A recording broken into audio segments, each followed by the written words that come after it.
Assalamu alaikum student mathematics 4024. Welcome to Maths Guru. I hope you all are fine. I am fine too. Alhamdulillah. Grade 10 students इंशाल्लाह Monday को आपका maths का assessment है। Assessment से related कुछ important information है मेरे पास जो आप लोगों के साथ इस वीडियो के थ्रू शेयर कर रहा हूँ। आई होप ये वीडियो तुम लोग के लिए हेल्पफुल होगी। इंशाल्लाह इसको ज़रूर देखना और जो मैं इस वीडियो में प्रिपरेशन टिप्स और इम्पोर्टेंट एरियाज बताऊंगा उस पर ज़रूर फोकस करना ताकि तुम लोग के मार्क्स जो हैं वो अच्छे आएँ। Wish you guys all the best for your exams. Allah करे तुम सब जो है वो अच्छे से अच्छे मार्क्स जो है वो स्कोर करो। Let's just begin with the video. The first important information is about the marks. आपका जो मैथ्स का असेसमेंट है वो 25 मार्क्स का है और टाइम जो है वो आपको 50 मिनट्स मिलेंगे उसको कंप्लीट करने के लिए। Calculator is allowed but you have to show all the necessary working.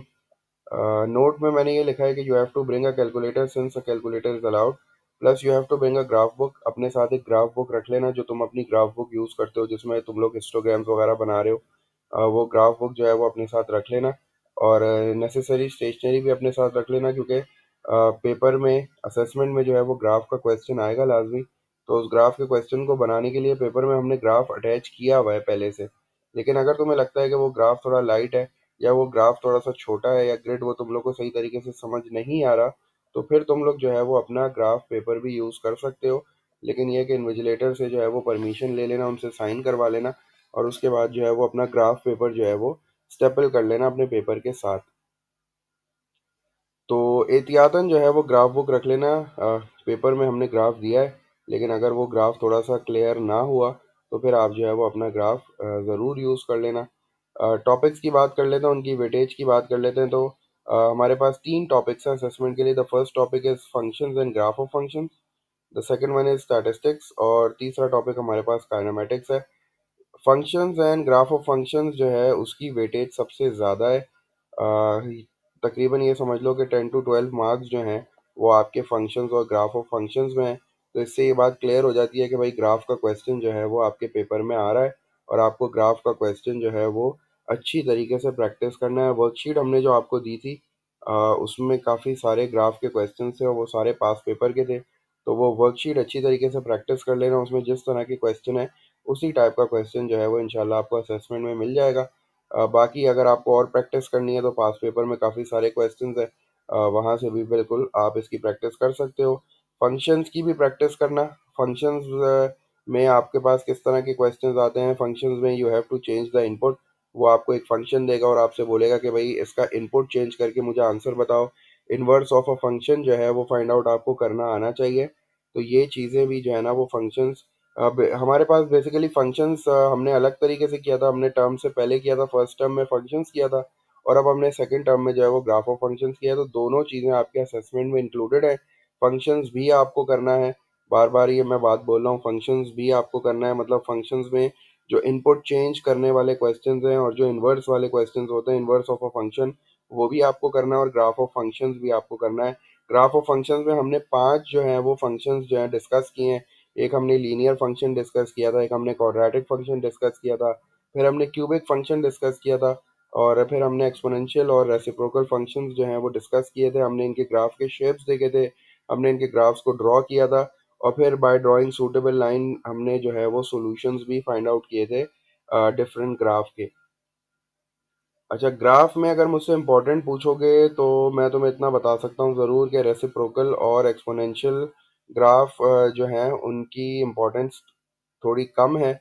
इसके अलावा जो तीन ग्राफ्स हैं तुम्हारे उनकी इम्पोर्टेंस बहुत ज़्यादा है। तो जो बाकी तीन ग्राफ हैं एक्सपोनेंशियल और रेसिप्रोकल के अलावा उनकी ज़रूर प्रैक्टिस करना अच्छी तरीके से। उनके तीन तीन चार चार क्वेश्चंस भी अगर तुमने सॉल्व कर लिए।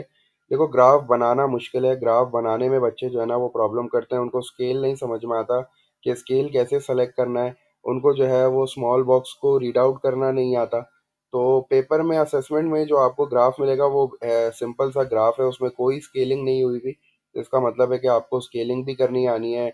आपको जो है वो एक स्मॉल बॉक्स जो है वो कितने के बराबर होगा ये भी आपको पता होना चाहिए। तो ग्राफ के क्वेश्चंस की जो है ना वो अच्छी तरीके से प्रैक्टिस कर लेना। और फिर ग्राफ ऑफ फंक्शन में पहले ग्राफ पूछता है आपसे, आपसे ग्राफ बनवाता है पहले, उसके बाद फिर और उसके जो है वो आगे के पार्ट्स होते हैं जिसमें वो आपसे एक सूटेबल लाइन बना के सॉल्यूशन फाइंड आउट करवाता है। तो वो सारे क्वेश्चंस की अच्छी तरीके से प्रैक्टिस करना। फिर बता रहा हूँ, वर्कशीट जो हमने आपको दी थी वहाँ से अगर आप प्रैक्टिस कर लेते हो तो आपकी तैयारी जो है वो काफ़ी अच्छी हो जाएगी इंशाल्लाह। इसके अलावा फंक्शंस के जो क्वेश्चन है वो जैसे MOI में आपके मिड ऑफ ईयर जो एग्ज़ाम के पेपर में फंक्शंस के क्वेश्चन आए थे, मोर और लेस उसी तरह के जो है वो हमारे पास अभी असेसमेंट में क्वेश्चंस हैं। वेटेज इसकी 10 to 12 है, तो मतलब ये एक बड़ा इंपॉर्टेंट सा टॉपिक है आपके लिए। इसके अलावा स्टैटिस्टिक्स पे आ जाओ जल्दी से। स्टैटिस्टिक्स में हमारे पास सिर्फ mean, median, mode, range of group और अनग्रुप डाटा है। इसमें कोई स्टैटिस्टिकल डायग्राम नहीं आ रही, इसमें कोई स्कैटर डायग्राम नहीं आ रही, इसमें कोई हिस्टोग्राम नहीं आ रहा, इसमें कोई फ्रीक्वेंसी पॉलीगॉन नहीं आ रहा, इसमें कोई कम्युलेटिव फ्रीक्वेंसी कर्व नहीं आ रहा। सिर्फ मीन, मीडियन, मोड और रेंज ऑफ अनग्रुप्ड और ग्रुप डाटा आपको करना है। हमने जो है क्लास में अनग्रुप्ड और ग्रुप डाटा दोनों का मीन, मीडियन, मोड और रेंज निकाली थी।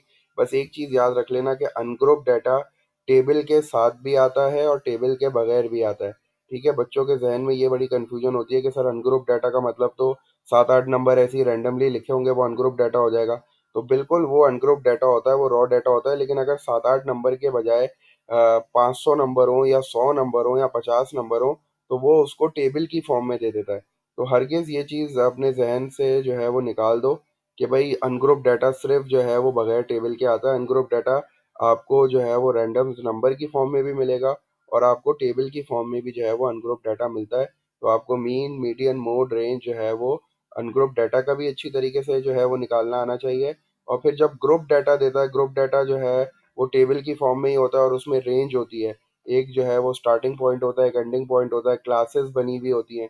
रेंज का मतलब मैं कह रहा हूँ क्लास इंटरवल्स बने हुए होते हैं। तो वहाँ जो है फिर आपको एक्स कैसे निकालना है और फ्रीक्वेंसी को मल्टीप्लाई करके फिर FX का कॉलम बनाना पड़ता है और फिर उन सबको ऐड अप करना पड़ता है। फिर आपको फॉर्मूला यूज़ करना पड़ता है sigma FX upon sigma F. तो वो वाली चीज़ें भी अच्छी तरीके से प्रैक्टिस कर लेना। मैंने जो है वो प्लेलिस्ट बनाई है स्टैटिस्टिक्स की एक, उसमें मैंने एक वीडियो डाली है, 30 मिनट की वो वीडियो है। उसमें पूरा जो है वो mean, median, mode of group और अनग्रुप डाटा, कम्युलेटिव फ्रीक्वेंसी का कॉलम कैसे बनता है। अच्छा, कम्युलेटिव फ्रीक्वेंसी के बारे में बच्चे कंफ्यूज हो रहे थे कि सर कम्युलेटिव फ्रीक्वेंसी का कॉलम कब बनता है, तो वो सिर्फ मीडियन निकालने के लिए बनता है, उसका मीन से कोई ताल्लुक नहीं होता। तो स्टैटिस्टिक्स के लिए तो मीन, मीडियन, मोड और रेंज ऑफ अनग्रुप और ग्रुप डाटा अच्छी तरीके से कर लेना। प्लेलिस्ट में जाना, वहाँ देखना, एक वीडियो है 30 या 35 मिनट्स की वीडियो है। उसमें जो है मैंने एक्सप्लेन किया, क्वेश्चंस को सॉल्व कर लिया, वो देख लेना, वहाँ से अच्छा रिविजन हो जाएगा। लास्ट टॉपिक हमारे पास काइनेमेटिक्स का है। काइनेमेटिक्स में आपको सिर्फ दो ही चीज़ें करनी है, एक आपको डिस्टेंस टाइम ग्राफ करना है, एक आपको स्पीड टाइम ग्राफ करना है। डिस्टेंस टाइम ग्राफ में आपको जो है वो मतलब जब ग्राफ मिलेगा तो उसमें स्मॉलेस्ट वैल्यू पढ़नी आनी चाहिए। तो वहाँ वो आपसे स्पीड पूछ सकता है, आपसे वो स्टे पूछ सकता है कि कितनी देर उसने स्टे किया है और कौन से फेज में स्पीड ज़्यादा है। इस तरह के क्वेश्चन जो हैं वो डिस्टेंस टाइम में आते हैं। और जब स्पीड टाइम ग्राफ आता है तो वहाँ आपसे एक्सेलरेशन पूछता है, वहाँ आपसे टोटल डिस्टेंस पूछता है, एवरेज स्पीड पूछता है। तो ये सारी चीज़ें जो है वो अच्छी तरीके से काइनेमेटिक्स में कर लेना। ग्राफ कन्वर्जन भी देख लेना कि अगर उसने डिस्टेंस टाइम ग्राफ दिया तो उसको स्पीड टाइम में कैसे कन्वर्ट करते हैं, या स्पीड टाइम दिया तो उसको डिस्टेंस टाइम में कैसे कन्वर्ट करते हैं। तो काइनेमेटिक्स में यही चीज़ें, काइनेमेटिक्स की वेटेज कम है। काइनेमेटिक्स ये समझ लो कि 6 to 8 मार्क्स का काइनेमेटिक्स है और 6 to 8 मार्क्स जो है या 10 to 8 मार्क्स जो है वो स्टैटिस्टिक्स के हो जाएंगे। और बाकी जो है वो फंक्शंस और ग्राफ ऑफ फंक्शंस के होंगे, तीनों मिला के 25 मार्क्स का हो जाएगा। तीनों टॉपिक के क्वेश्चंस जो हैं वो आपके पेपर में हैं। बस ये है कि काइनेमेटिक्स की वेटेज जो है वो सबसे कम है।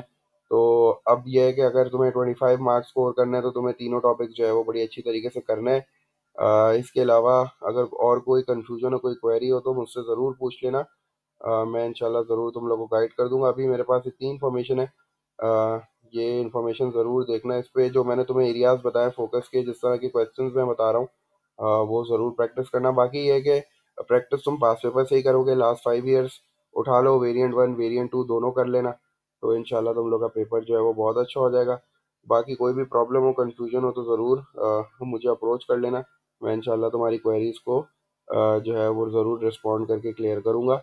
बाकी मैंने बता दिया, स्टैटिस्टिक्स की, काइनेमेटिक्स की और ग्राफ ऑफ फंक्शंस की प्लेलिस्ट मैंने बना दी है चैनल पे, जितनी वीडियोस है उसमें है और वो काफ़ी हैं इंशाल्लाह। उसको थोड़ा सुकून से बैठ के देखो और अपने कॉन्सेप्ट्स को जो है वो रिफ़्रेश करो, प्रैक्टिस करो और अपने असेसमेंट की प्रिपरेशन करो।